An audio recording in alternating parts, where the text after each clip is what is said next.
17 days after being abandoned at the altar in front of 300 guests, Evelyn Wexler found herself in a wedding dress again. Except this time, the groom was a man she'd never spoken to, and her father made it clear she had no choice.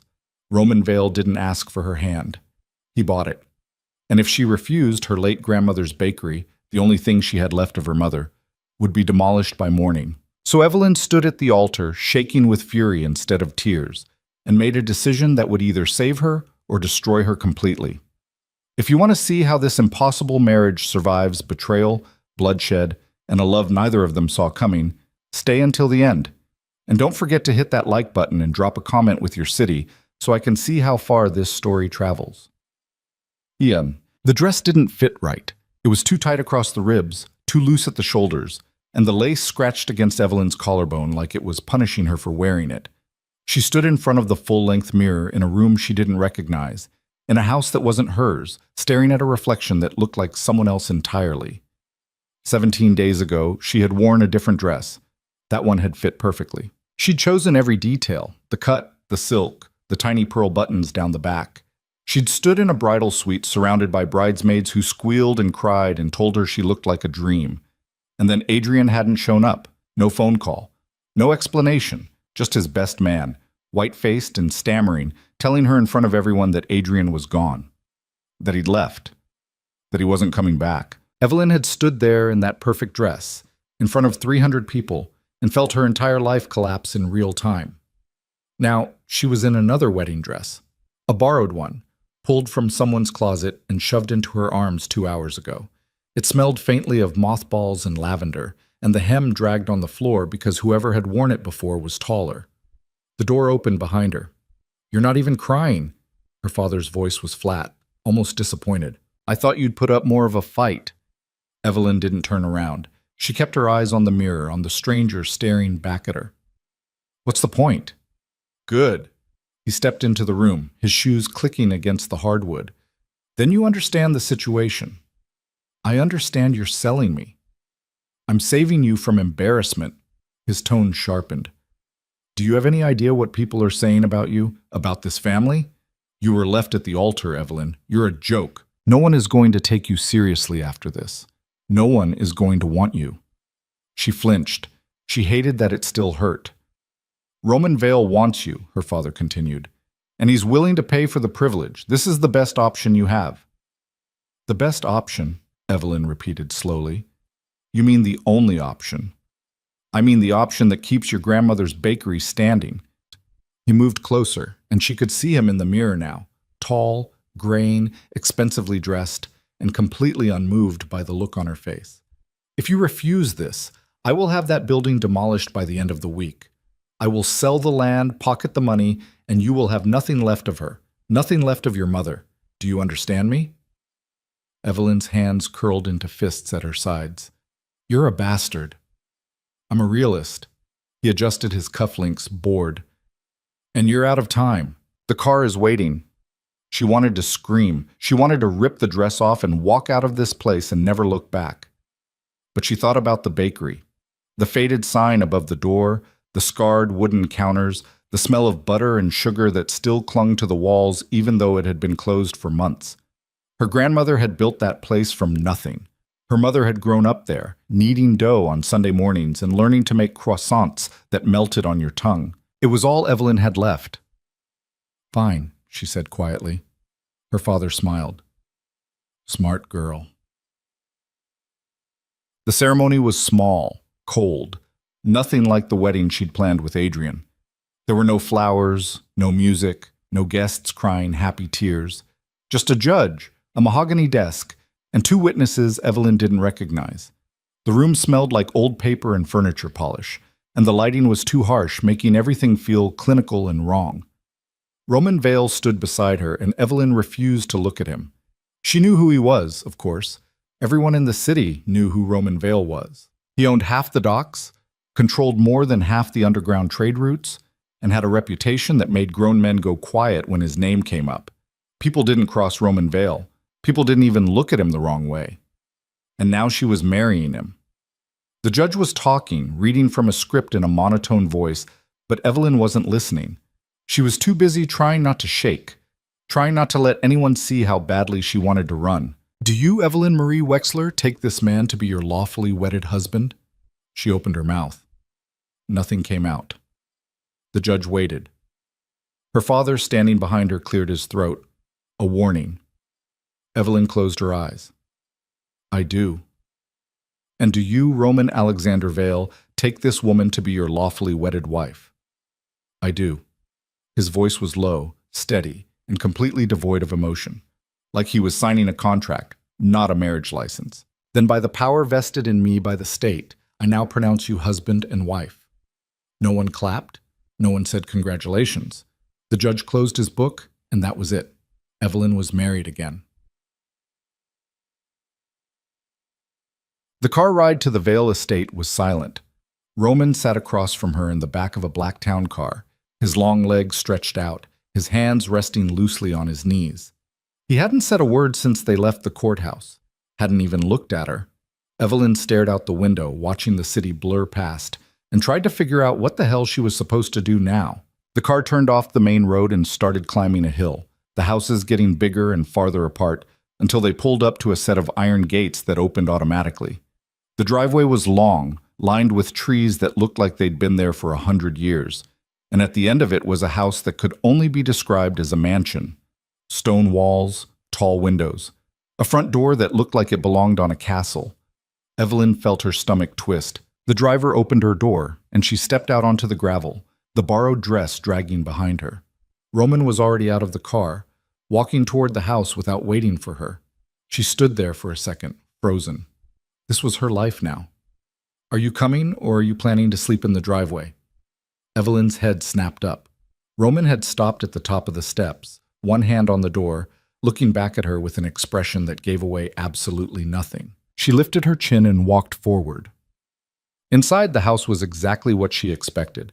Massive, cold, and decorated like a museum. Marble floors, high ceilings, furniture that looked like no one had ever actually sat on it. A woman appeared in the hallway, older, elegant, with sharp eyes and perfectly styled hair. She looked Evelyn up and down, her gaze lingering on the ill-fitting dress, and then turned to Roman. "So this is her." "This is my wife," Roman said evenly. "Evelyn, this is my mother, Vivian Vale." Vivian's smile was thin. "How lovely." Evelyn didn't smile back. "Nice to meet you." "I'm sure." Vivian's eyes flicked to Roman. "I've had the East Wing prepared. I assume you'll want separate rooms?" Roman didn't hesitate. "Yes."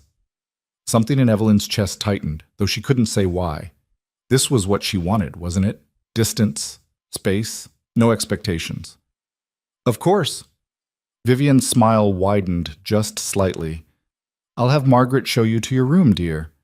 A housekeeper appeared from nowhere, a middle-aged woman with kind eyes and a no-nonsense air. "This way, Mrs. Vale." "Mrs. Vale." Evelyn felt sick. She followed Margaret up a wide staircase, down a hallway lined with oil paintings of people she didn't know, and into a bedroom that was bigger than her entire apartment had been. The walls were pale blue, the furniture was antique, and there was a four-poster bed in the center that looked like something out of a period drama. "If you need anything, just ring," Margaret said, gesturing to a small bell on the nightstand. "Dinner is at 7. And then she was gone. Evelyn stood in the middle of the room, still wearing the borrowed dress, and felt the weight of everything crash down on her at once. She sank onto the edge of the bed and pressed her hands to her face. She didn't cry. She was done crying. Dinner was worse than the wedding. The dining room was enormous, the table long enough to seat 20 people, and Evelyn sat at one end while Roman sat at the other, with his mother between them like a referee. A younger man, mid-20s, dark hair, sharp grin, sat across from Vivian, watching Evelyn like she was the most interesting thing he'd seen all week. "So," he said, leaning back in his chair, "you're the girl who got left at the altar." "Dante," Roman said quietly. "What?" "I'm just stating facts." Dante's grin widened. "Adrian Calloway, right?" "Yeah, I heard about that. Brutal." Evelyn set down her fork. "Is there a point to this?" "Just curious." He shrugged. "I mean, you went from one wedding to another in less than 3 weeks. That's got to be some kind of record." "Dante," Roman said again, and this time his voice had an edge. Dante raised his hands in mock surrender. Fine, fine. I'll behave. Vivian dabbed at her mouth with a napkin. Evelyn, dear, I hope you understand that this family operates under certain expectations. Roman has responsibilities, and as his wife, you'll be expected to uphold the Vale name. That means discretion, loyalty, and an understanding that some questions are better left unasked. Evelyn met her gaze. I'm not stupid. I didn't say you were. Vivian's smile was glacial. I'm simply making sure we understand each other. I think we do. Good. The rest of the meal passed in painful silence. Evelyn pushed food around her plate, barely tasting any of it, and counted down the minutes until she could leave. Finally, Roman stood. I have work to do. Evelyn, feel free to explore the house. Dante, stop antagonizing her. Dante grinned. No promises. Roman left without another word, and Evelyn sat there, staring at her untouched plate, wondering how the hell she was going to survive this. The next 3 days were a blur. Evelyn barely saw Roman.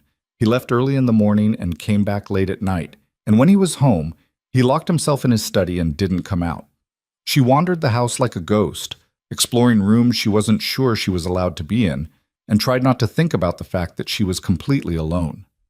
Vivian watched her constantly. Not obviously, but Evelyn could feel it, the way her gaze lingered, the way she seemed to be waiting for Evelyn to screw up. Dante, on the other hand, seemed determined to be as obnoxious as possible. So, what do you do all day? He asked one afternoon, dropping onto the couch beside her in the library. Just sit here? Pretty much, Evelyn said without looking up from her book. That sounds boring as hell. It is. He studied her for a long moment. You're not what I expected. What did you expect? I don't know, someone more fragile, I guess. He tilted his head. Roman said you were desperate, that your dad sold you off to save some bakery. Evelyn's jaw tightened. He said that? More or less. Dante shrugged. But you don't seem desperate. You seem pissed off. I am pissed off. Good. He grinned. That's way more interesting. Evelyn finally looked at him. Do you have a point, or are you just here to annoy me? Little bit of both. He stood, stretching. But for what it's worth, I think you're going to be fine. Roman doesn't bring people into this house unless he thinks they can handle it. And if you can handle him, you can handle anything. He left before she could respond. On the fourth night, Evelyn woke up to the sound of breaking glass. She sat up in bed, heart pounding, and strained to listen. Voices. Low, urgent, coming from somewhere downstairs. She slipped out of bed, pulled on a robe, and crept into the hallway. The voices were louder now. Angry. She made her way down the stairs, staying close to the wall, and stopped when she saw the light spilling out from under the door to Roman's study. Don't care what he thinks, Roman was saying, his voice colder than she'd ever heard it. If he steps out of line again, I'll handle it myself. He's not going to back down. That was Dante. Not unless you make him. Then I'll make him. There was a pause, and then another voice, older, rougher. What about the girl? Evelyn froze. What about her? Roman asked. She's a liability. You married her to settle a debt, fine. But now people know who she is. They know she's yours. That makes her a target. Then we keep her safe. Or we get rid of her. The silence that followed was deafening. Evelyn's breath caught in her throat. No one touches her, Roman said finally, and his voice was deadly quiet. Do you understand me? No one. Roman, I said no one. Evelyn didn't wait to hear the rest. She turned and ran back upstairs, her heart hammering in her chest, and locked herself in her room. She leaned against the door, shaking, and tried to process what she'd just heard. A target. She was a target. And Roman, who barely spoke to her, who acted like she didn't exist, had just threatened someone for suggesting they get rid of her. Evelyn sank to the floor and pressed her hands to her face. What the hell had she gotten herself into? The next morning, Roman was waiting for her in the dining room. He was sitting at the head of the table, a cup of coffee in front of him, reading something on his phone. He didn't look up when she walked in. Evelyn poured herself coffee and sat down across from him. They ate in silence for several minutes. Finally, Roman set down his phone. "You were outside my study last night." Evelyn's hand froze halfway to her cup. "I heard voices." "I know." He leaned back in his chair, watching her. "What did you hear?" She considered lying, then decided there was no point. "Enough." Roman's expression didn't change. And I want to know what the hell is going on." She set down her cup, meeting his gaze. "I want to know why I'm a target. I want to know what kind of debt you settled by marrying me. And I want to know what you meant when you said no one touches me." He was quiet for a long moment. Then he stood. "Come with me, Todd." He led her to his study, closed the door behind them, and gestured for her to sit. Evelyn stayed standing. Roman walked to the window, hands in his pockets, and stared out at the grounds. "Your father owed me money, a lot of it. He borrowed from me 3 years ago to keep his company afloat, and he never paid it back. I could have taken everything he owned, but he made me an offer instead." Evelyn's stomach dropped. "Me? You?" Roman glanced at her. "He said you were getting married, that Adrian Calloway was from a good family, and that once you were settled, he'd have the money to pay me back. But then Adrian left, and your father panicked. He knew I was losing patience, so he offered you again, directly this time. And you said yes." "I said yes." Evelyn felt like she'd been punched. "Why?" Roman turned to face her fully. "Because I needed a wife. Not for love, not for companionship, for legitimacy. There are people in this city who see me as nothing more than a criminal, a thug. Marrying into a respectable family, your family, gives me a foothold in circles I couldn't reach otherwise. So I'm a business transaction. Yes." The bluntness of it stung more than she expected. "But," Roman continued, "that doesn't mean I'm going to let anyone hurt you. You're my wife now, that makes you untouchable. And anyone who tries to use you against me will regret it." Evelyn stared at him. "You don't even know me." "I don't need to." He moved closer, and for the first time she saw something other than coldness in his eyes. "You're mine now, Evelyn. That's all that matters." She should have been terrified. Instead, she felt something else. Something sharper, hotter. Anger. "I'm not a piece of property," she said quietly. "I know." "Then stop treating me like one." Roman's jaw tightened. "What do you want from me?" "I want the truth." She stepped closer, refusing to back down. "I want to know what I'm walking into. I want to know who's after me and why, and what you're planning to do about it. And I want to be treated like a partner, not a liability." He studied her for a long moment, something unreadable flickering across his face. Then he nodded. "All right." Evelyn blinked. "All right? You want the truth? I'll give it to you." He moved to his desk, pulled out a file, and handed it to her. "But understand this. Once you know, there's no going back. You'll be part of this. All of it." She took the file, her hand steady. "I'm already part of it." Roman's mouth curved into something that might have been a smile. "Yeah, you are." Evelyn opened the file and started reading, and with every page she realized just how deep the water she'd fallen into really was. The file was thin but heavy. Evelyn sat down in one of the leather chairs across from Roman's desk and flipped through the pages, her eyes scanning names, dates, photographs. Most of it didn't make sense at first. Shell companies, shipping manifests, coded transactions. But then she saw a name she recognized. Marcus Dalton, her father's business partner. "Dalton's been working with the Kozlov family," Roman said, still standing by the window. "They've been trying to move into my territory for the past year. Your father didn't just owe me money. He was feeding Dalton information about my operations. He thought if he helped them take me down, they'd forgive his debts." Evelyn's head snapped up. "My father was working against you?" "Not very well," Roman said. "But yes." She stared at the photograph of Dalton, a heavy-set man with thinning hair and a smile that looked like it had been practiced in a mirror. She'd met him once, at a company dinner. He'd been loud, obnoxious, and had spent most of the night bragging about a yacht he'd just bought. "So you married me to get back at him," she said slowly. "I married you to neutralize him." Roman turned to face her. "Your father's power comes from his reputation, his business connections, his family name. By marrying you, I took all of that away from him. He can't touch you now. And without you, he has no leverage. Evelyn felt something cold settle in her chest. You used me. Yes. And now the Kozlovs know I'm here. Yes. She closed the file, her hands shaking slightly. So what happens now? Roman moved to his desk, leaning against it with his arms crossed. Now, we make sure they understand that coming after you would be a mistake. How? By making you visible. He watched her carefully. Right now they see you as a weakness, something they can exploit. But if we show them that you're not just some scared girl hiding in my house, they'll think twice. Evelyn stood, anger flaring hot in her chest. I'm not scared. I know. Roman's expression didn't change. That's why I think this will work.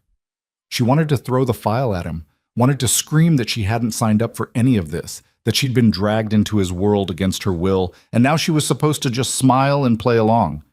But she didn't, because the truth was, she didn't have anywhere else to go. Her father had made sure of that. What do I have to do? She asked. Roman straightened. There's a gala tomorrow night.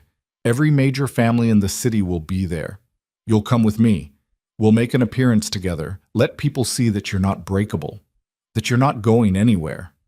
And if someone tries something, then I'll handle it. His voice was flat, final. But they won't. Not in public, not yet. Evelyn didn't find that particularly comforting. She turned to leave, but Roman's voice stopped her. Evelyn. She looked back. You did the right thing, he said quietly. Coming here, saying yes. I know it doesn't feel like it, but you're safer here than you would be anywhere else. She met his gaze, searching for something, regret maybe, or guilt, but found nothing. Just that same cold, unreadable expression. Safe, she repeated. Right. She walked out before he could say anything else. Back in her room, Evelyn locked the door and sat on the edge of the bed, staring at nothing. Her mind was racing, trying to piece together everything she'd just learned. Her father had betrayed Roman. The Kozlovs wanted her dead. And Roman had married her not because he wanted to, but because it was strategic. She shouldn't have been surprised. Nothing about this marriage had ever been real, but it still stung. A knock on the door pulled her out of her thoughts. Go away, she called. It's me. Dante's voice muffled through the wood. Open up. Evelyn hesitated, then got up and unlocked the door. Dante was leaning against the frame, hands in his pockets, looking far too casual for someone who lived in a house full of criminals. I heard Roman gave you the rundown, he said. Word travels fast. It does when you're eavesdropping. He grinned. Can I come in? Do I have a choice? Not really. Evelyn stepped aside and Dante walked in, glancing around the room like he was cataloging everything.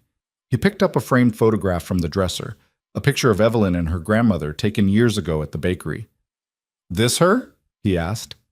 Yes. He set it down carefully. Roman told me about the bakery, about why you said yes. Evelyn crossed her arms. And I think it's brave. Stupid maybe, but brave. He turned to face her. Most people would have run. You didn't. I didn't have a choice. Everyone has a choice. Dante sat down on the arm of a chair, still watching her. You chose to save something that mattered to you. That's not nothing. Evelyn didn't know what to say to that. Look, Dante continued, I know this whole thing is a mess. I know you didn't ask for any of it, but for what it's worth, Roman doesn't bring people into the family unless he thinks they can handle it. And if he's taking you to the gala tomorrow, that means he thinks you're strong enough to stand next to him. Or he thinks I'll make good bait. Dante laughed. Maybe, but I don't think so. He stood, heading for the door. Just don't let Vivian get in your head. She's going to test you. That's what she does. But if you push back, she'll respect you for it. And if I don't? Then she'll eat you alive. He paused in the doorway, glancing back. Oh, and one more thing. If you need help tomorrow night, if anything feels off, find me. I'll be around. Why are you being nice to me? Evelyn asked. Dante's grin widened. Because I like you. You're the first person Roman's brought home who doesn't look at him like he's some kind of god. It's refreshing. He left before she could respond. The next morning, Vivian summoned her to the sitting room. Evelyn found her perched on a velvet settee, a cup of tea balanced elegantly in one hand, looking like she'd stepped out of an oil painting. She gestured to the chair across from her without smiling. Sit. Evelyn sat. Vivian studied her for a long moment, her gaze sharp and assessing. You're attending the gala tonight. I know. Then you'll need to look the part. She set down her teacup. I've arranged for a stylist to come this afternoon. Hair, makeup, wardrobe. You'll be ready by 6. I can dress myself. I'm sure you can, Vivian said coolly, but this isn't about dressing yourself. This is about representing this family, and right now you look like a girl who wandered in off the street. Evelyn's jaw tightened. Thanks. I'm not trying to insult you, dear. I'm trying to help you survive. Vivian leaned forward slightly. Do you have any idea what kind of people will be at that gala? The kind of women you'll be standing next to? I can handle myself. Can you? Vivian's smile was razor thin. Because from where I'm sitting, you're a baker's granddaughter who got left at the altar and then married into a world you know nothing about. Those women will see that. They'll smell it on you, and they will tear you apart. Evelyn forced herself to stay calm. Then I'll learn fast. Vivian's expression shifted, just slightly. Something that might have been approval flickered in her eyes. Good. The stylist will be here at 2. She stood, smoothing her skirt, and walked toward the door. Then she paused, glancing back. One more thing, Roman doesn't bring women to these events. Ever. The fact that he's bringing you means something. Don't embarrass him. I won't. See that you don't. The stylist arrived exactly at 2, along with an assistant, 3 rolling racks of dresses, and enough makeup to stock a department store. Evelyn stood in the center of her room while they circled her like vultures, pulling at her hair, holding fabrics up to her skin, murmuring to each other in low voices. This one, the stylist finally said, pulling a dress from the rack. It was black. Sleek, floor-length, with a neckline that dipped lower than anything Evelyn had ever worn. The fabric shimmered faintly in the light, and when the stylist held it up, Evelyn realized it would fit like a second skin. I can't wear that, she said. You can, and you will. The stylist, a tall, angular woman named Celeste, gave her a look that brooked no argument. Trust me, this is the one. 2 hours later, Evelyn barely recognized herself. Her hair had been swept up into something elegant and complicated, with a few loose strands framing her face. Her makeup was dramatic, dark eyes, red lips, and the dress fit exactly the way Celeste had promised. It hugged every curve, made her look taller, stronger, like someone who belonged in Roman's world. She stared at her reflection and felt a strange mix of fear and power. A knock on the door. It's time, Roman's voice called. Evelyn took a breath, smoothed down the dress, and opened the door. Roman was standing in the hallway, dressed in a perfectly tailored black suit, and for the first time since she'd met him, he looked genuinely surprised. His eyes moved over her slowly, taking in every detail, and something shifted in his expression. You look... He stopped, seeming to catch himself. Good. You look good.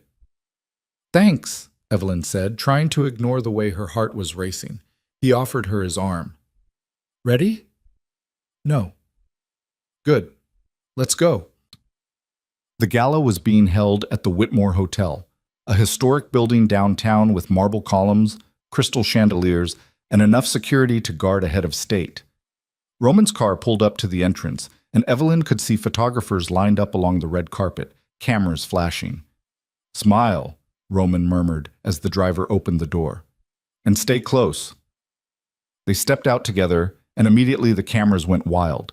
Evelyn forced herself to keep her head up, to smile like this was normal, like she hadn't spent the last 3 weeks of her life in complete chaos.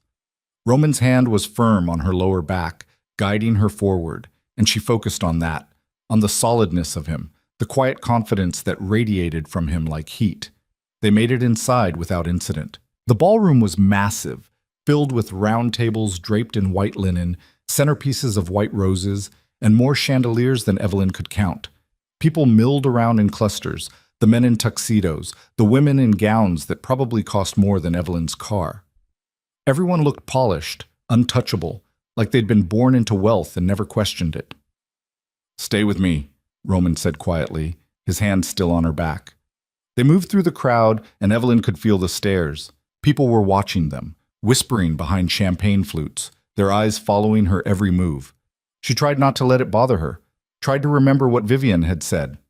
Don't embarrass him. A man approached them, older, with silver hair and a practiced smile. "Roman, it's been too long." "Harrison." Roman shook his hand. "This is my wife, Evelyn." Harrison's eyes flicked to her, and Evelyn saw the calculation there, the assessment. "A pleasure. I didn't realize you'd gotten married." "It was a private ceremony," Roman said smoothly. "I see." Harrison's smile widened. "Well, congratulations, she's lovely." He moved on, and another person took his place. Then another, and another. Roman introduced her to so many people that their names blurred together, and Evelyn smiled and nodded and said all the right things, even though her face was starting to hurt. Finally, they found a quiet corner near the bar, and Roman handed her a glass of champagne. "You're doing well," he said. "I feel like a show dog." "You look like a queen." Evelyn glanced at him, startled, but his expression was unreadable again. "Roman Vale." A new voice, cold and amused. "I was wondering when you'd show your face." Evelyn turned and found herself looking at a man in his 50s, broad-shouldered, with pale eyes and a scar running down the side of his jaw. He was flanked by two younger men who looked like they'd been carved out of stone. Roman's posture shifted. Subtle, but Evelyn felt it. "Kozlov."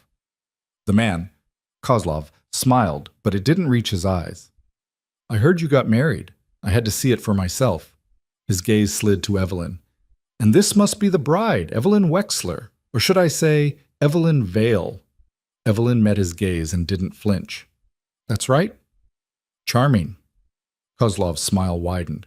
"Tell me, how does it feel to go from one failed wedding to another in less than a month?" Roman stepped forward. But Evelyn spoke before he could.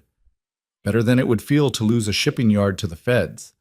But I guess we all handle disappointment differently." The smile dropped from Kozlov's face. Roman's hand tightened on her waist, a warning, or maybe approval, but Evelyn didn't look away. Kozlov stared at her for a long, dangerous moment. Then he laughed. "She's got teeth. I like that." He turned to Roman. "You better keep a close eye on this one. Wouldn't want anything to happen to her." "Nothing's going to happen to her," Roman said quietly. "Of course not." Kozlov's eyes glittered. "Enjoy your evening." He walked away, his men trailing behind him, and Evelyn let out a breath she didn't realize she'd been holding. "What the hell was that?" she whispered. "A warning!"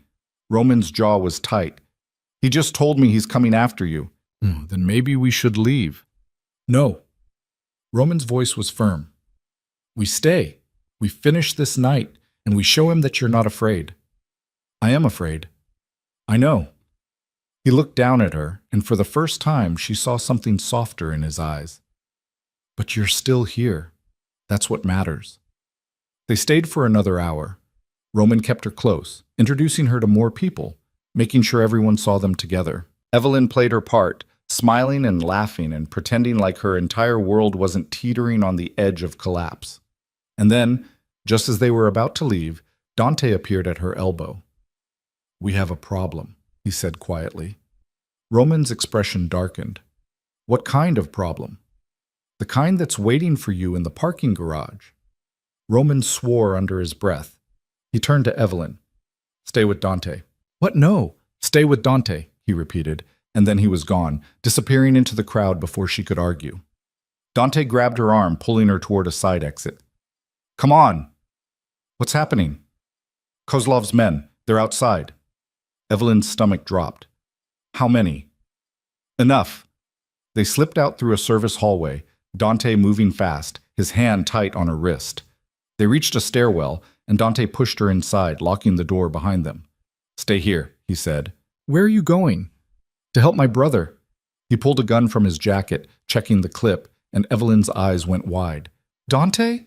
"I'll be back." He looked at her, his expression serious for once. "Don't open this door for anyone but me or Roman. Understand?" She nodded, her heart hammering. Dante left, and Evelyn was alone. She pressed her back against the wall, trying to breathe, trying not to panic. She could hear muffled sounds from outside. Shouts, maybe, or footsteps, but she couldn't tell. The stairwell was cold, silent, and she felt like she was trapped in a nightmare. Minutes passed, or maybe hours. She couldn't tell. And then the door burst open. Evelyn jumped, her heart stopping, but it was Roman. His jacket was gone, his shirt was torn, and there was blood on his knuckles. "Are you hurt?" he asked immediately. "No. Are you?" "I'm fine." He reached for her, pulling her close, and for a moment they just stood there, his arms around her, her face pressed against his chest. She could feel his heart pounding, could smell smoke and cologne and something metallic. "What happened?" she whispered. "It's handled." He pulled back, looking down at her. "We need to go. Now." They left through a back exit, Roman's hand never leaving hers. The car was waiting, and they climbed in, the driver pulling away from the hotel before the door was even fully closed. Evelyn sat in silence, her hands shaking, her mind racing. Roman watched her, his expression unreadable. "I'm sorry." She looked at him. "For what?" "For putting you in danger." "You didn't put me in danger. My father did." She swallowed hard. "And I'm still here." Roman's jaw tightened. Then he reached over and took her hand, his grip firm and steady. They didn't let go the entire ride home. They didn't speak the rest of the way home. Roman kept his hand wrapped around hers, his thumb moving in slow circles against her palm, and Evelyn focused on that instead of the blood on his knuckles, or the way her entire body was still shaking. When they pulled through the gates of the estate, she expected him to let go, to retreat back into that cold distance he wore like armor. But he didn't. He helped her out of the car, kept his hand on her lower back as they walked inside, and only released her when they reached the hallway outside her room. "Get some sleep," he said quietly. Evelyn looked at him, really looked at him, and saw exhaustion behind his eyes. "Are you going to tell me what happened back there?" "Tomorrow." "Roman—" "Tomorrow, Evelyn." His voice was firm but not unkind. "I promise."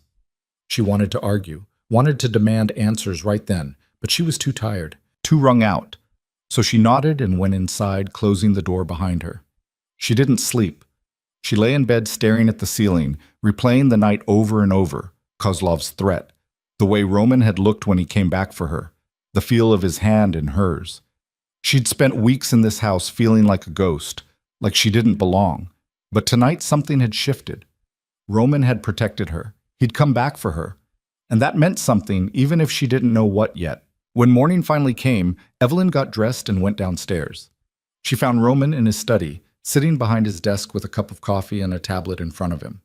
He looked up when she walked in. "You're up early," he said.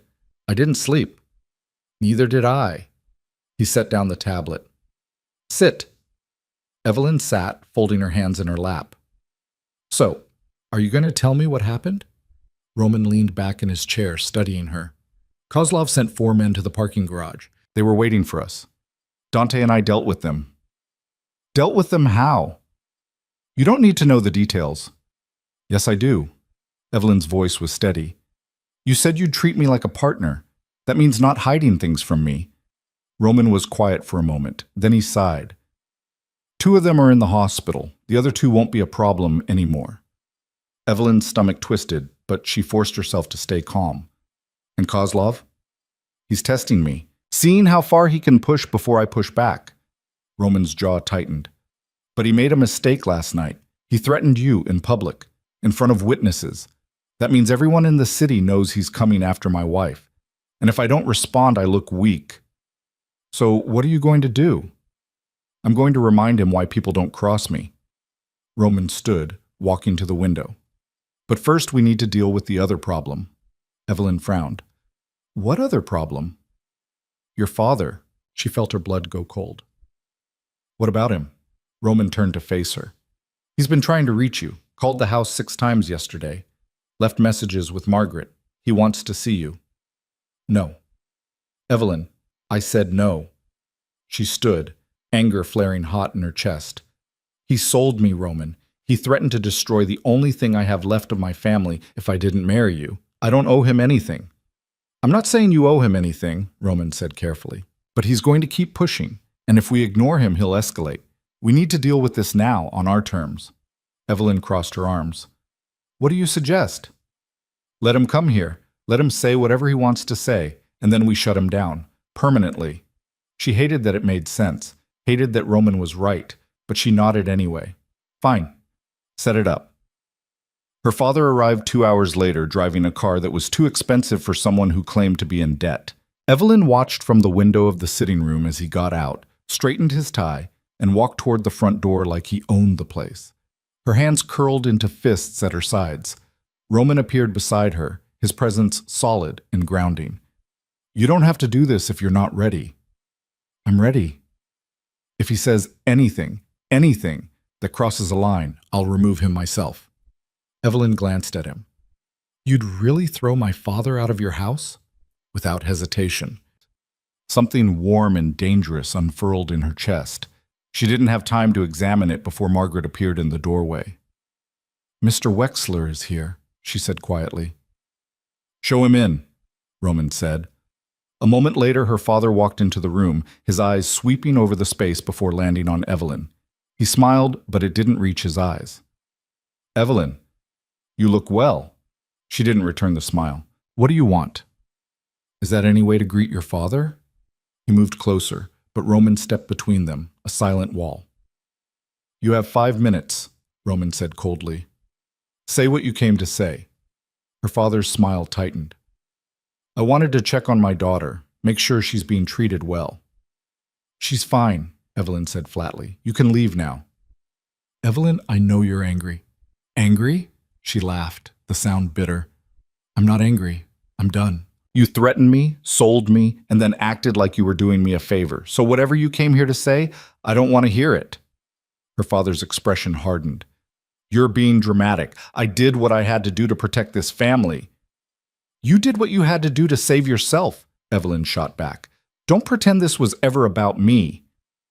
I gave you a roof over your head. I paid for your education. I kept you safe. You kept me trapped. Evelyn's voice cracked, but she didn't look away.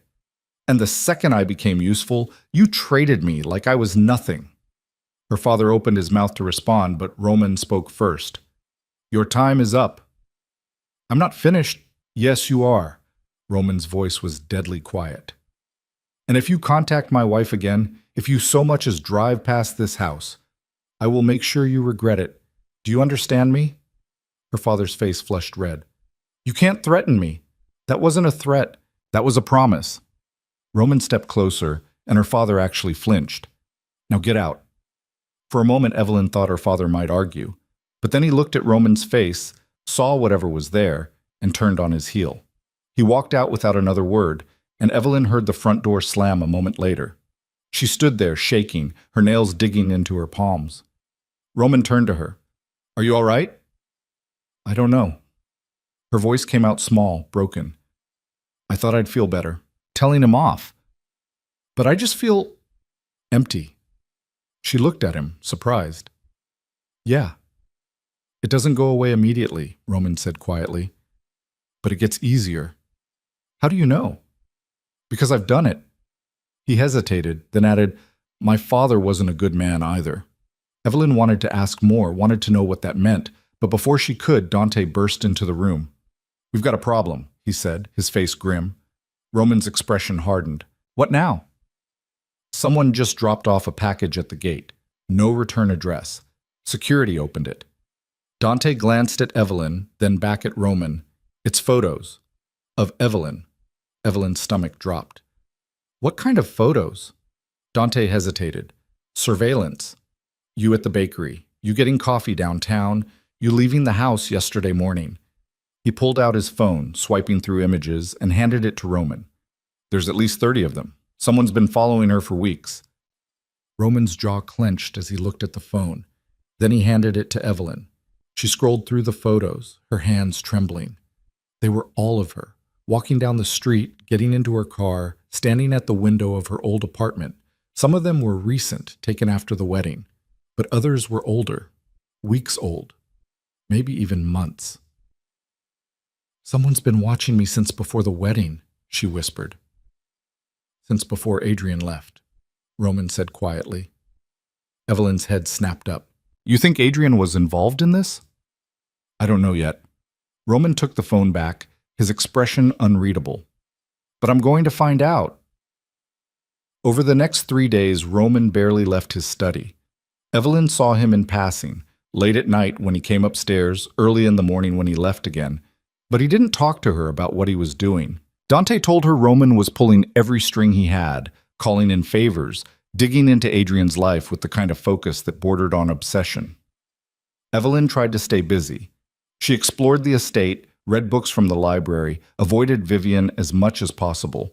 But every time she closed her eyes, she saw those photos, saw herself walking through her life completely unaware that someone was watching, waiting, planning. On the 4th day, Roman found her in the garden. She was sitting on a stone bench near the rose beds, her arms wrapped around herself, when she heard footsteps behind her. She didn't turn around. I know who sent the photos, Roman said. Evelyn's breath caught. Who? Adrian, but he wasn't working alone. Roman sat down beside her, and when she finally looked at him, she saw exhaustion etched into every line of his face. Your cousin Celine was helping him. Evelyn felt like she'd been slapped. Celine? But she was one of my bridesmaids. She helped me pick out the dress.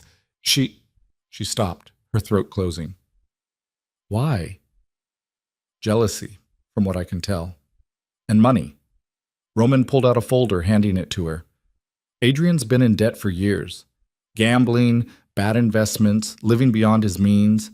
Celine's been feeding him information about you, your schedule, your routines, where you'd be vulnerable. They were working with Kozlov. The plan was to use you to get to me. Evelyn opened the folder with shaking hands. Inside were bank statements, emails, text messages, all proof, all damning. Adrian never loved me, she said quietly.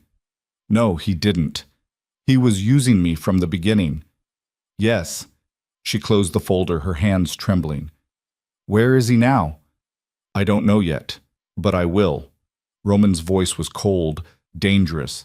And when I find him, I'll make sure he answers for what he did. Evelyn looked at him. I want to be there. Evelyn, I want to be there, she repeated, her voice steady. He humiliated me. He made me feel like I wasn't enough.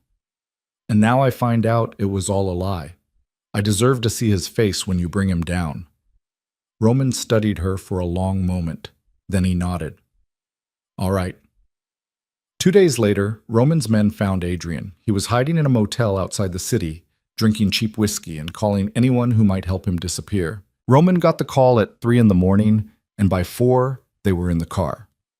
Evelyn sat in the back seat, her heart pounding, her hands clenched in her lap. Dante was driving, his expression grim, and Roman sat beside her, silent and focused. When they pulled up to the motel, Evelyn saw 2 black SUVs already parked outside. Roman's men. She recognized a few of them from the house. Stay in the car, Roman said. No. Evelyn, I'm coming with you. She met his gaze, unflinching. You promised. Roman's jaw tightened. Then he nodded. Stay behind me. They got out, and Evelyn followed Roman across the parking lot. One of his men was waiting by the door to room 12, and he nodded when Roman approached. He's inside, alone. Good. Roman glanced at Evelyn. Ready? She nodded, even though her heart was racing so fast she thought it might explode. Roman kicked the door open. Inside, Adrian was sitting on the edge of the bed, his head in his hands. He looked up when they walked in, and for a moment he just stared. Then he saw Evelyn, and his face went pale. Evelyn, he said, his voice hoarse. I can explain. Shut up, Roman said coldly. Adrian's mouth snapped shut. Evelyn stepped forward, her hands shaking. You left me at the altar, in front of everyone. You made me feel like I wasn't good enough, like I'd done something wrong. Her voice cracked, but she kept going. And it was all a lie. You were using me, you and Celine. Adrian looked at the floor. I didn't have a choice. Everyone has a choice, Evelyn said, echoing Dante's words. You chose to hurt me. You chose to put me in danger, and now you're going to pay for it. I'm sorry. I don't care. Evelyn's voice was hard, cold. I don't care if you're sorry. I don't care if you regret it. You're done, Adrian. You're nothing. Adrian looked at Roman, desperation in his eyes. Please. I'll disappear. You'll never see me again. Just let me go. Roman didn't even blink. No. Please. You threatened my wife. You worked with people who wanted her dead. And you thought you could just walk away? Roman stepped closer, and Adrian shrank back. You're going to tell me everything. Every meeting with Kozlov, every plan, every person involved, and then we'll decide what happens to you. Adrian's face crumpled. Okay, I'll tell you everything. Just don't talk, Roman said. And Adrian did. He told them everything. How Celine had approached him 6 months ago with an offer from Kozlov. How they'd planned to use Evelyn to get close to Roman, to feed information, to create weaknesses. How Adrian was supposed to marry her, gain her trust, and then disappear at the perfect moment to destabilize her emotionally. How Celine had taken the photos, tracked her movements, handed everything over to Kozlov's people. By the time he finished, Evelyn felt sick. Where's Celine now? Roman asked. I don't know. She stopped answering my calls 3 days ago. Adrian looked at Evelyn, his eyes red. I really am sorry, for what it's worth. It's worth nothing, Evelyn said flatly. Roman turned to his men. Take him. I'll deal with him later. They dragged Adrian out, and Evelyn stood there, shaking, trying to process everything she'd just heard. Roman stepped in front of her, his hands on her shoulders. Are you all right? No? She looked up at him. But I will be. Roman's expression softened, just slightly. Come on, let's go home. They left the motel, but the night wasn't over yet. On the drive back, Roman made a phone call, his voice low and clipped, and when they pulled up to the estate, there were 2 more cars waiting. Evelyn recognized one of them. It was Celine's. Roman's men had found her trying to board a flight to Europe.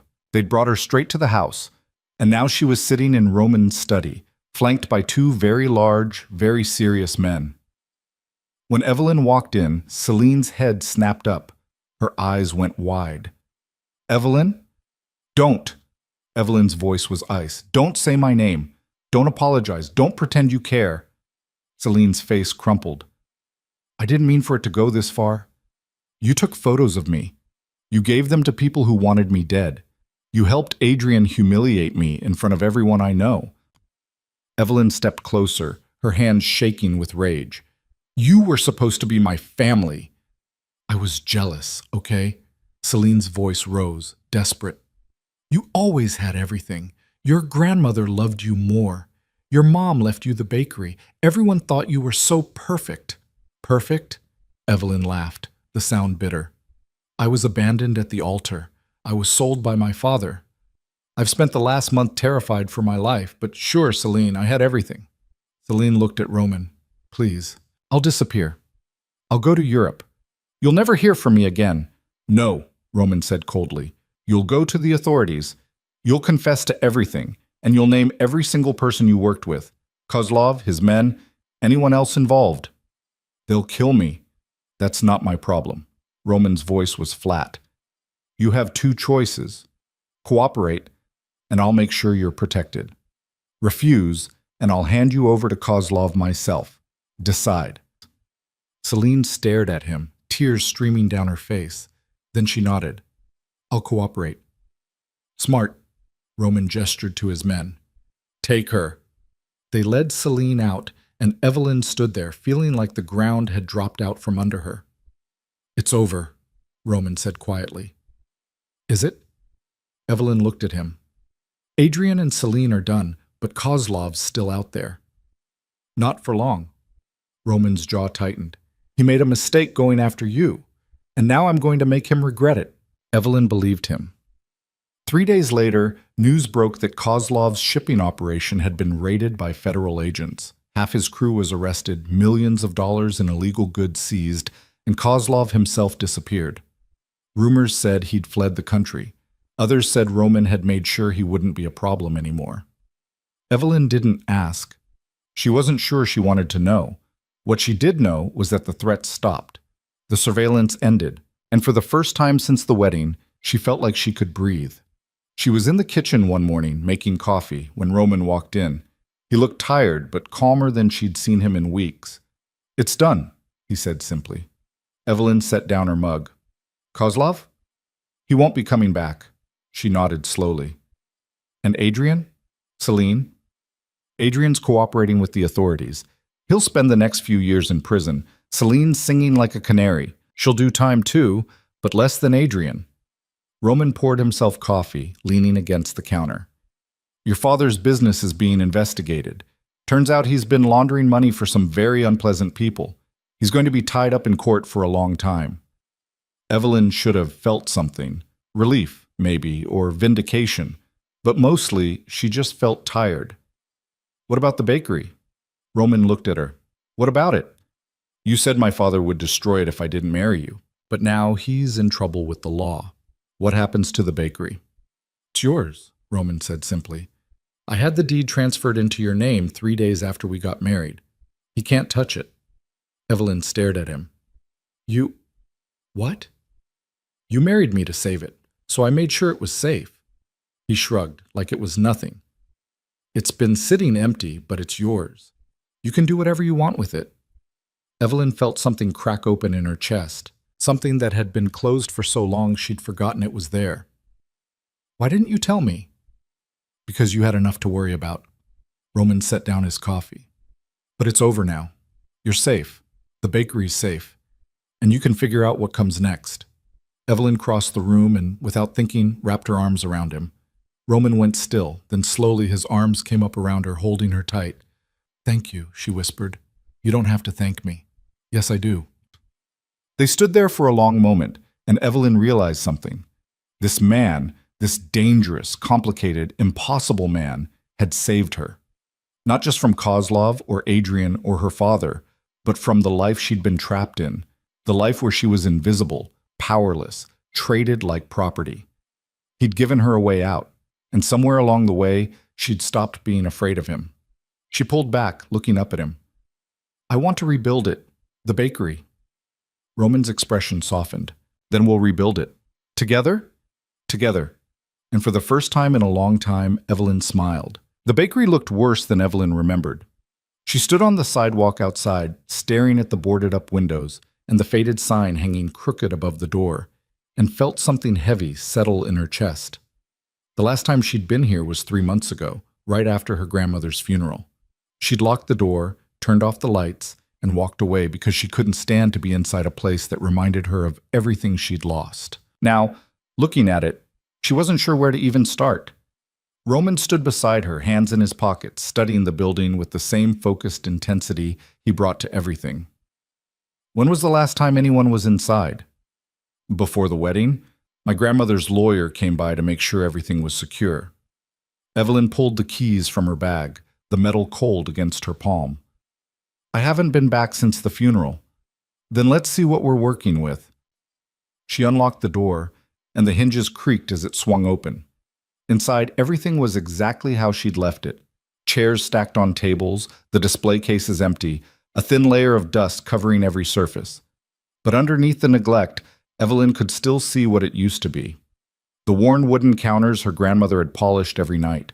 The chalkboard menu on the wall still listing prices from 6 months ago. The old espresso machine that had been temperamental but produced the best coffee Evelyn had ever tasted. Roman walked through the space slowly, his footsteps echoing on the tile floor. "It's got good bones. The layout works. You'd need new equipment, fresh paint, probably new flooring in the kitchen." He paused by the counter, running his hand along the wood. "But it's salvageable." Evelyn moved to the window, looking out at the street. "My grandmother opened this place when my mom was 5. She used to say it was the only thing she ever built that was truly hers." Her voice caught. "My mom worked here every summer growing up. She taught me how to make croissants in that kitchen when I was 7. Roman came to stand beside her. "Then we'll make sure it survives." "How?" Evelyn turned to face him. "I don't have money for renovations. I don't even know if I can run a bakery by myself. My grandmother had years of experience. My mom grew up in this world. I worked here part-time in college. That's it."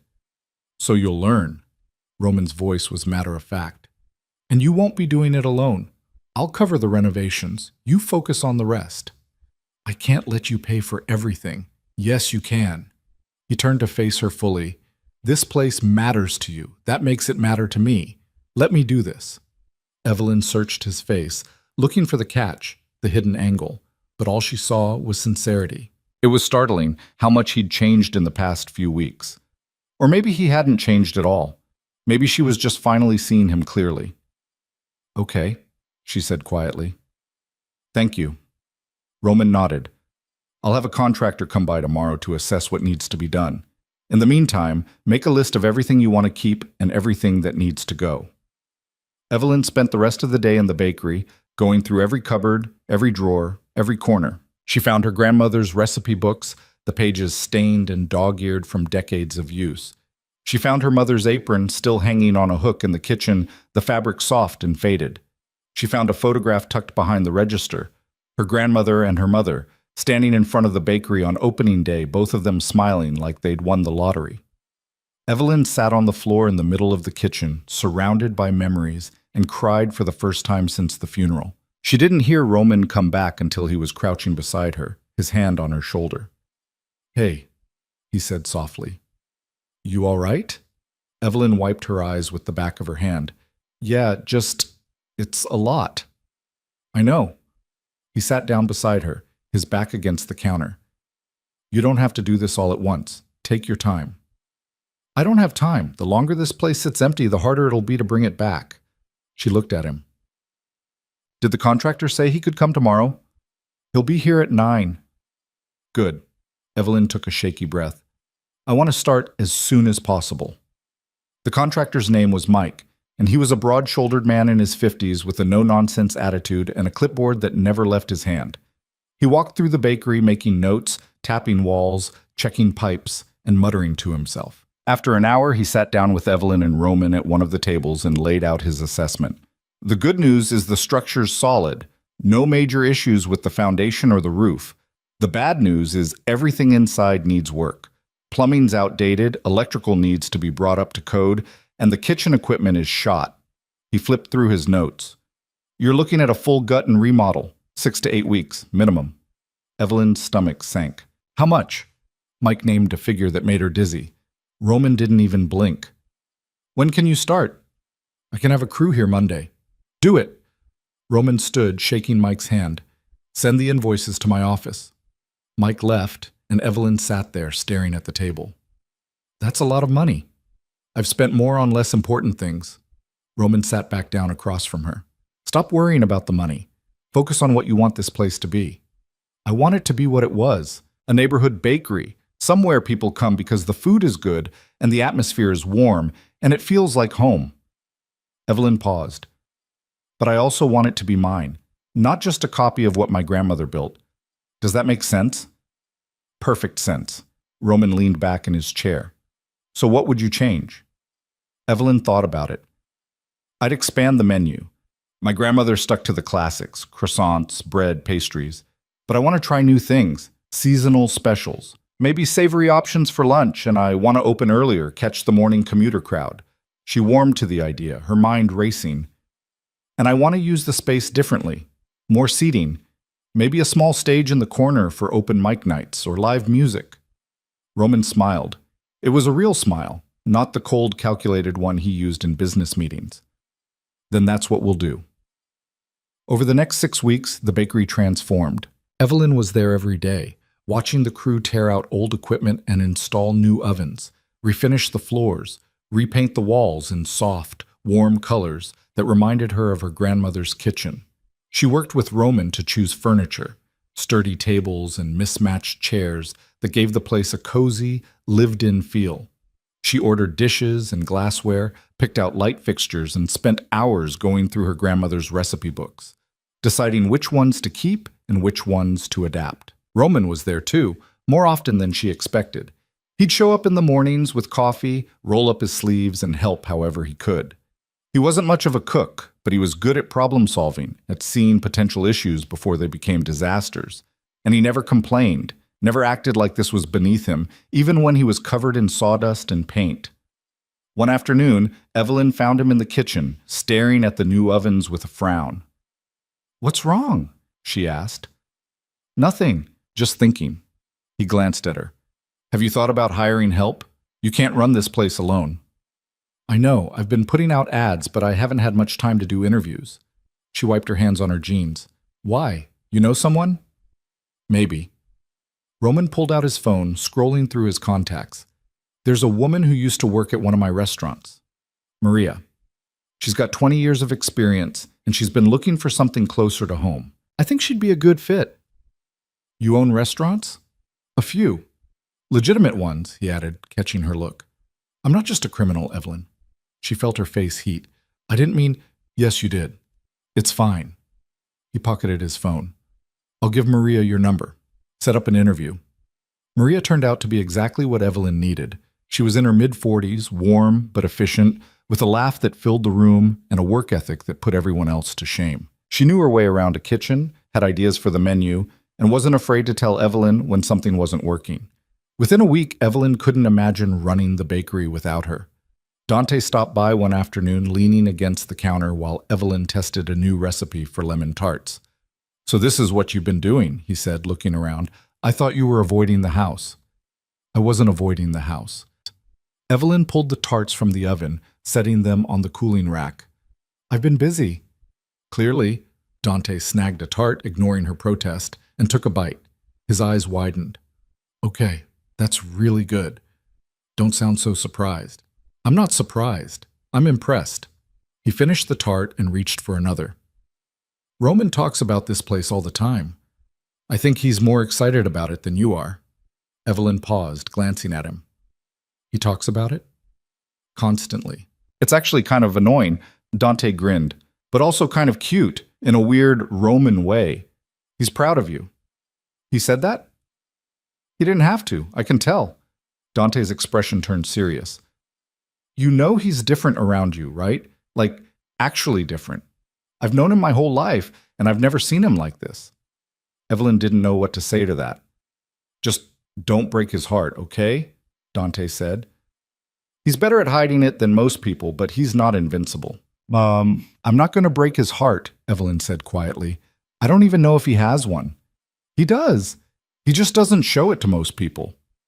Dante straightened, brushing crumbs off his shirt. Anyway, I should go. But seriously, these tarts are amazing. You're going to kill it when this place opens. He left, and Evelyn stood there, thinking about what he'd said. Roman was different around her. She'd noticed it too, in small ways. The way he listened when she talked about the bakery, like every word mattered. The way he'd started coming home earlier, joining her for dinner instead of locking himself in his study. The way he looked at her sometimes, like he was trying to figure out a puzzle he couldn't quite solve. And she was different around him too. She didn't flinch when he walked into a room anymore. She didn't feel like a prisoner in his house. Somewhere along the way, the Vale estate had started to feel less like a cage and more like a home. She didn't know when it had happened, but it had. 2 weeks before the bakery was set to open, Evelyn woke up in the middle of the night to the sound of shattering glass. She sat up in bed, her heart pounding, and listened. Silence. Then footsteps. Heavy, deliberate, coming from downstairs. She grabbed her phone and crept to the door, opening it slowly. The hallway was dark, but she could see light spilling up from the first floor. She started down the stairs, staying close to the wall, her pulse racing. When she reached the bottom, she saw it. The front windows had been smashed.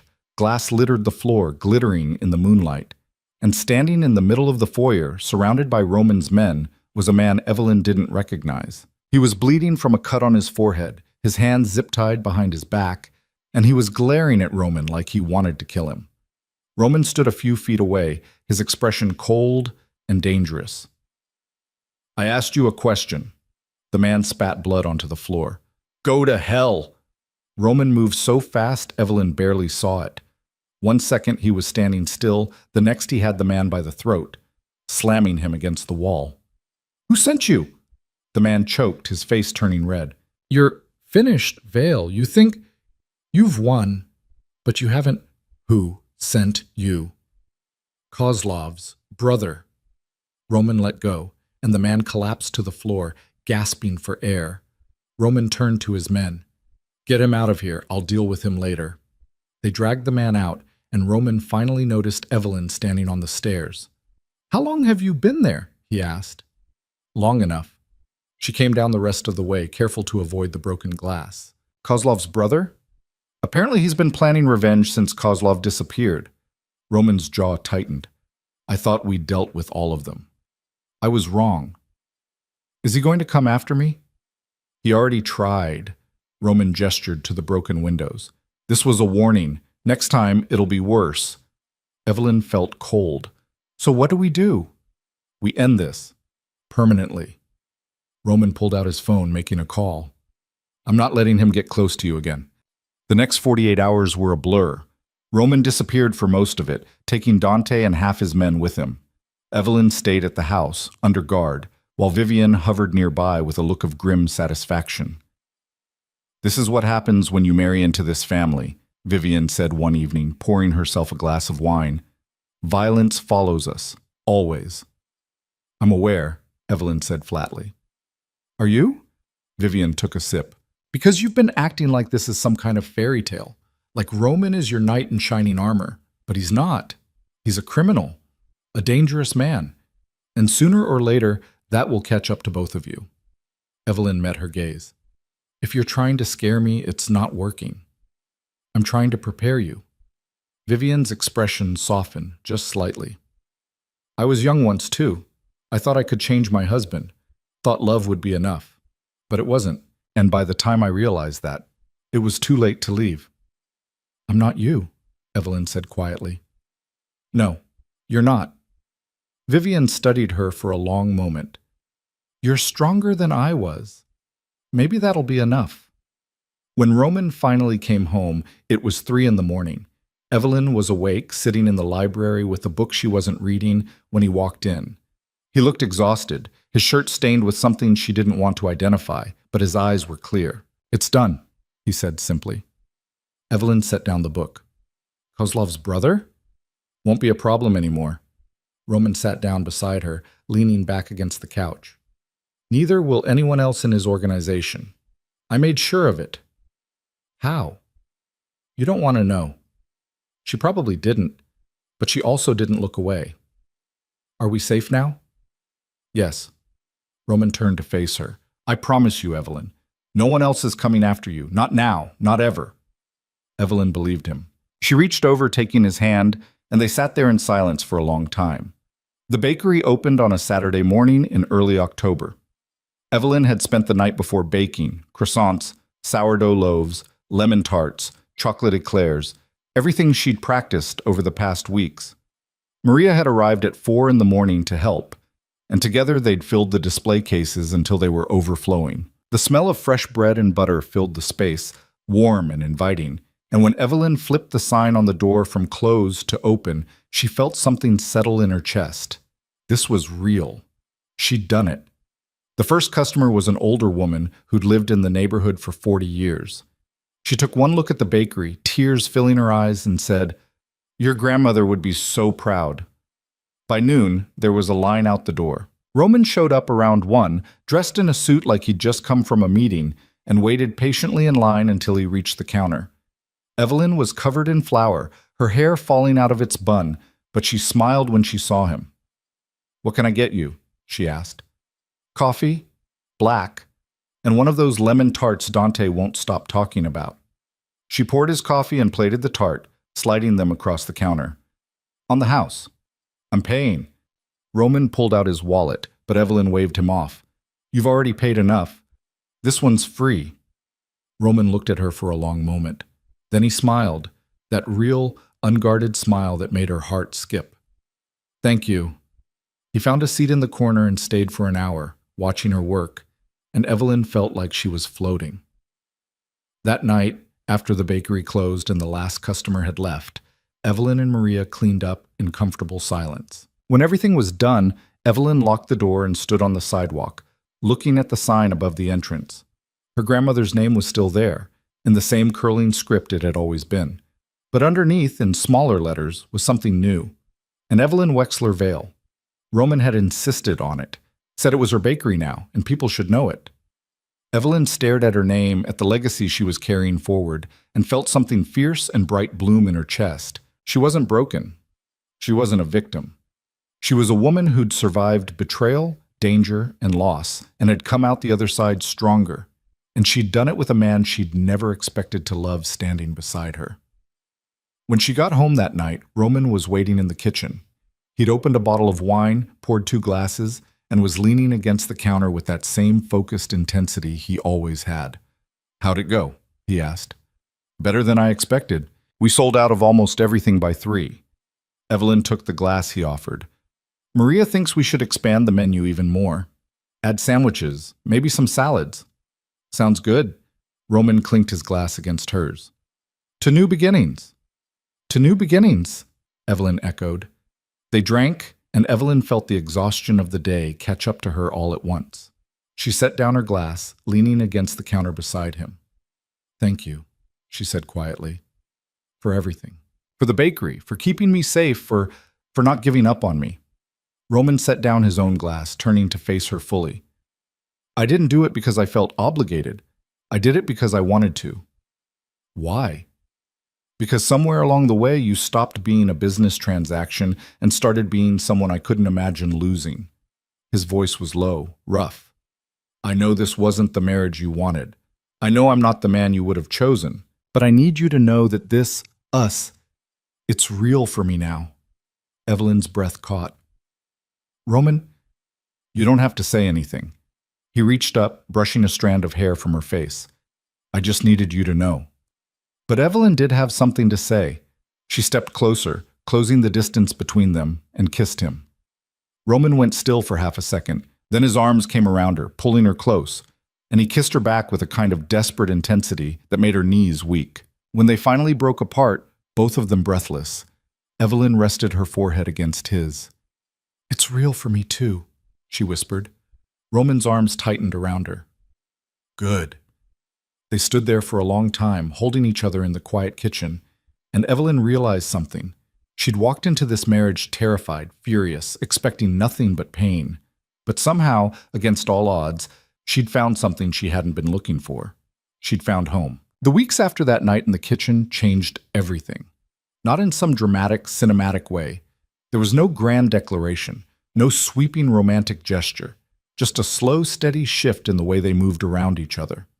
Roman started coming to the bakery every morning before work, sitting in the corner with his coffee while Evelyn prepped for the day. She started waiting up for him at night, no matter how late he came home, and they'd sit in the kitchen talking about nothing and everything until exhaustion pulled them both upstairs. They still had separate rooms, but more often than not, Evelyn would wake up to find Roman asleep in the chair by her window, like he couldn't stand to be too far away. It was small, quiet, real. And then, on a Tuesday morning 3 weeks later, everything fell apart again. Evelyn was at the bakery pulling a tray of croissants from the oven when Roman called. His voice was tight, controlled, which meant something was very wrong. "Where are you?" he asked. "At the bakery." "Why?" "What's going on?" "Stay there. Don't leave. I'm sending Dante to pick you up." Evelyn's stomach dropped. "Roman, you're scaring me." "Just stay there. I'll explain when I see you." He hung up before she could respond. Maria appeared in the doorway, concern etched on her face. "Everything okay?" "I don't know." Evelyn set down the tray, her hands shaking. "I have to go. Can you handle things here?" "Of course. Go." Dante arrived 10 minutes later, driving faster than necessary, and wouldn't answer any of Evelyn's questions during the ride back to the estate.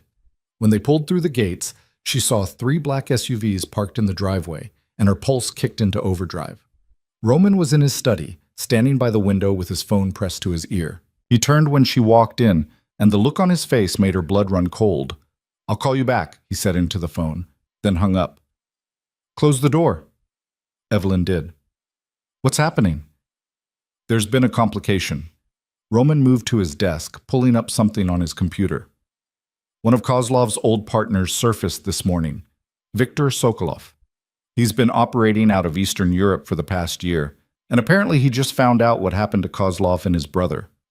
And he's decided to finish what they started." Roman turned the screen toward her. On it was a photograph, grainy, taken from a distance, of Evelyn standing outside the bakery. The timestamp was from yesterday. "He's been watching you.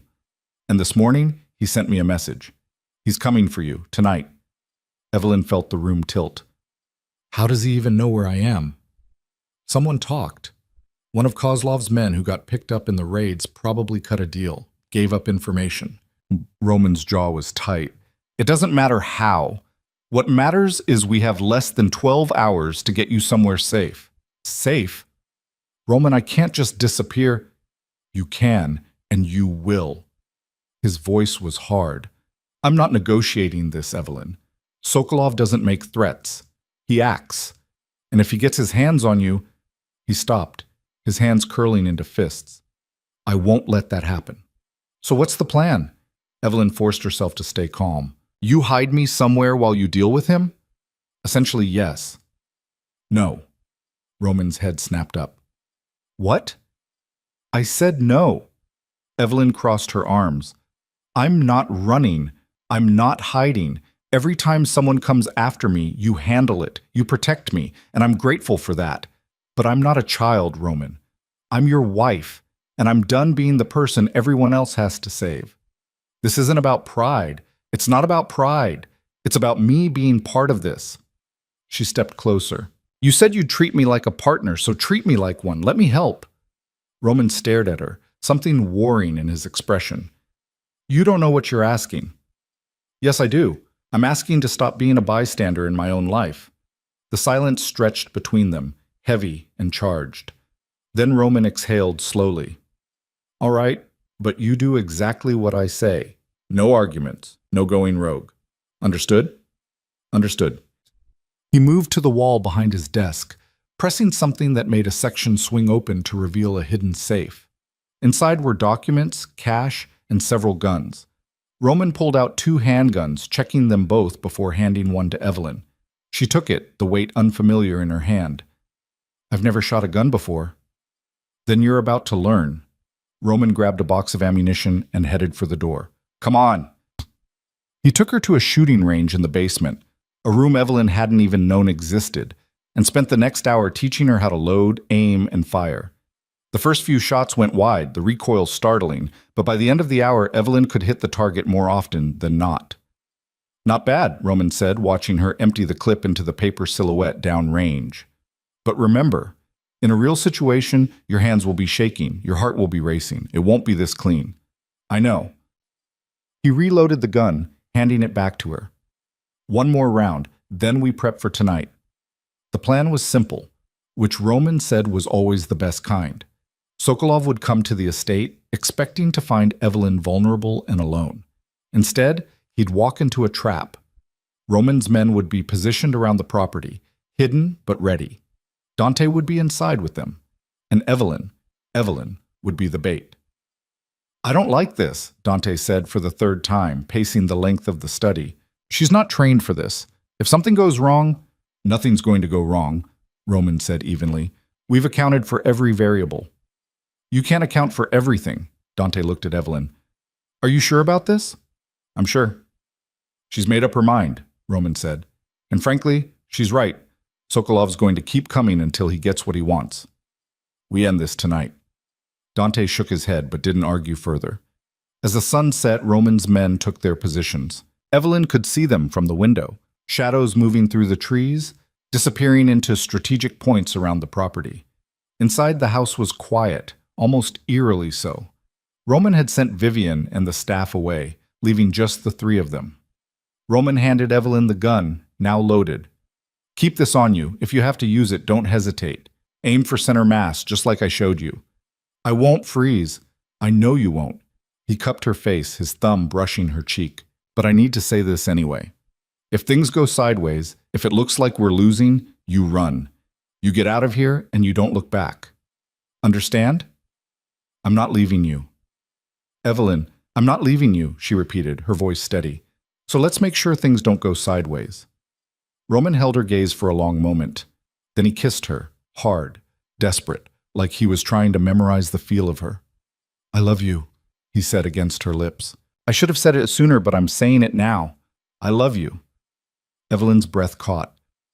I love you too. Good.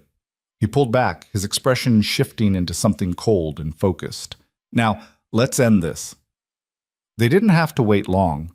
At 9 o'clock, the security sensors at the gate went off. Roman checked the monitors, his jaw tightening. 4 vehicles, maybe 15 men. He looked at Dante. Get into position. Dante nodded and disappeared upstairs. Roman turned to Evelyn. You stay in the sitting room. Don't move unless I tell you to. She nodded, her heart pounding. The minutes crawled by. Evelyn sat in the sitting room, the gun heavy in her lap, listening to the silence. Then she heard it, voices outside, low and harsh. The sound of footsteps on gravel. A door being forced open somewhere on the first floor. Roman appeared in the doorway, his own gun drawn. They're inside. How many? Too many to count, but we're ready. He moved to the window, peering through the curtain. Sokolov's smart. He sent half his men around the back. Dante's handling it. More footsteps. Closer now. Roman positioned himself by the door, his body a wall between Evelyn and whoever was coming. She stood, moving to the side where she'd have a clear line of sight, but wouldn't be immediately visible. The door burst open. A man stepped through, tall, broad, with a scar running down his neck. He saw Roman and smiled. Vale, I was hoping you'd be here. Sokolov, Roman said evenly, you're trespassing. And you're in my way. Sokolov's gaze flicked past Roman, landing on Evelyn. His smile widened. There she is. The reason I came all this way. You're not touching her, Roman said quietly. We'll see about that. Sokolov raised his gun and everything happened at once. Roman fired first, hitting Sokolov in the shoulder. Sokolov stumbled back, swearing, but didn't go down. More men poured into the room, and suddenly the air was full of gunfire. Evelyn dropped behind the couch, her ears ringing, her hands shaking so hard she almost dropped the gun. Roman was moving, firing, shouting orders. She saw Dante appear in the doorway, taking down 2 men before they even saw him. The room was chaos, noise and smoke and bodies hitting the floor. And then she saw Sokolov. He'd gotten back up, blood streaming from his shoulder, and he was moving toward her. Roman was on the other side of the room, pinned down by 2 of Sokolov's men, and wouldn't reach her in time. Evelyn raised the gun. Her hands were shaking. Her heart was pounding so hard she thought it might explode, but she remembered what Roman had taught her. Center mass. Steady breath. Squeeze. Don't pull. She fired. The first shot went wide, hitting the wall behind Sokolov. He laughed, raising his own gun. Evelyn fired again. This time she hit him. Center mass, just like Roman said. Sokolov's eyes went wide and he dropped to his knees. Evelyn stood there, frozen, the gun still raised, watching him fall. Then Roman was there, pulling her into his arms, checking her for injuries. Are you hurt? Evelyn, look at me. Are you hurt? I'm fine, she managed. I'm fine. You did good. He pressed a kiss to her forehead. You did so good. The rest of Sokolov's men were either dead or fleeing. Roman's men had them surrounded, and within minutes, it was over. Dante appeared, bleeding from a cut on his arm, but otherwise unharmed. We got them all, he said, breathing hard. Sokolov's the last one. Roman looked at Sokolov, still on his knees, blood pooling beneath him. He walked over, crouching down so they were eye level. You came into my home, Roman said quietly. You threatened my wife. Did you really think you were going to walk out of here? Sokolov coughed, blood on his lips. You're finished, Vale. You think this is over? There's always someone else. Not for you. Roman stood, turning to his men. Get him out of here. I don't care where. Just make sure he's never a problem again. They dragged Sokolov out, and Roman turned back to Evelyn. She was still holding the gun, her hands finally starting to shake now that the adrenaline was fading. Give me that, Roman said gently, taking it from her. He set it aside, then pulled her close again. It's over. I promise. It's over.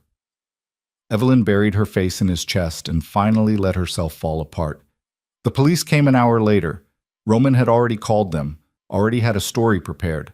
Home invasion, self-defense, everything clean, everything legal. They took statements, examined the scene, and left without any issues. By midnight, the house was quiet again. Evelyn sat in the kitchen, wrapped in a blanket, while Roman cleaned the cut on Dante's arm. No one had said much since the police left. What was there to say? You shot a man tonight, Dante finally said, looking at Evelyn. How are you holding up? I don't know yet, she admitted. Ask me tomorrow. Fair enough. He winced as Roman tightened the bandage. For what it's worth, you saved Roman's life. Sokolov would have killed him if you hadn't fired. Evelyn hadn't thought about it like that, but now that Dante said it, she realized it was true.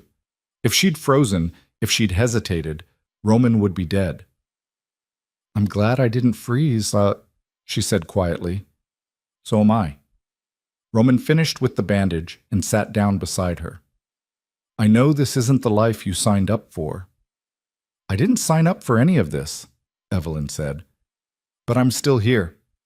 You could leave. After tonight, if you wanted to walk away, I wouldn't stop you. Evelyn looked at him.